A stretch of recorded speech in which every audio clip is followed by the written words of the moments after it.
This is all wrong. I shouldn't be up here.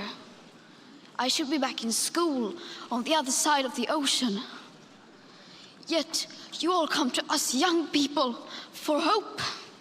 How dare you? You have stolen my dreams and my childhood with your empty words, and yet I'm one of the lucky ones.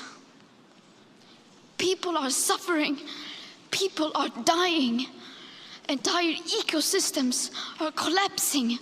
We are in the beginning of a mass extinction, and all you can talk about is money and fairy tales of eternal economic growth. How dare you?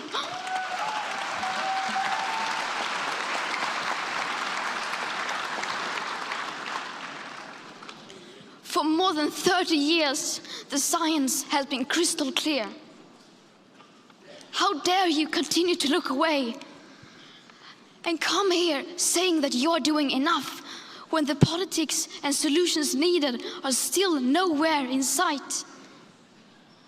You say you hear us and that you understand the urgency. But no matter how sad and angry I am, I do not want to believe that. Because if you really understood the situation and still kept on failing to act, then you would be evil, and that I refuse to believe.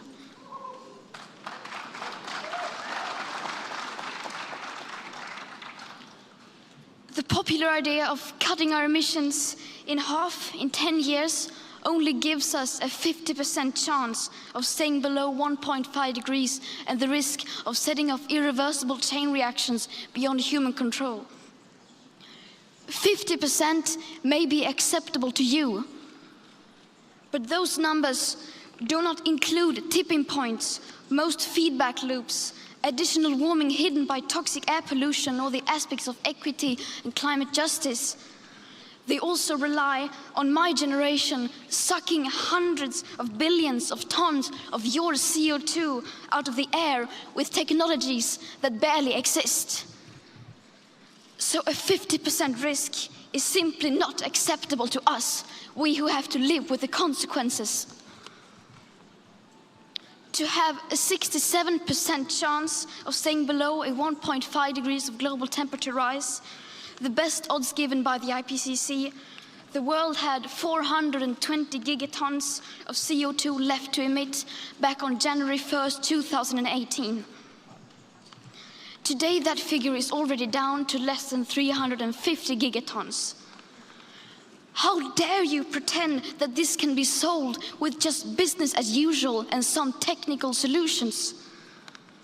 With today's emissions levels, that remaining CO2 budget will be entirely gone within less than 8.5 years.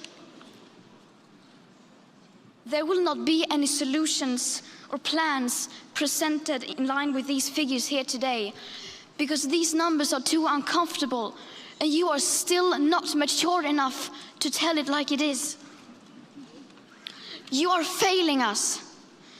But the young people are starting to understand your betrayal. The eyes of all future generations are upon you. And if you choose to fail us, I say we will never forgive you.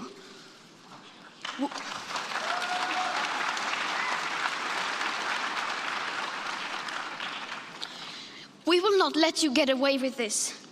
Right here, right now, is where we draw the line. The world is waking up, and change is coming whether you like it or not. Thank you.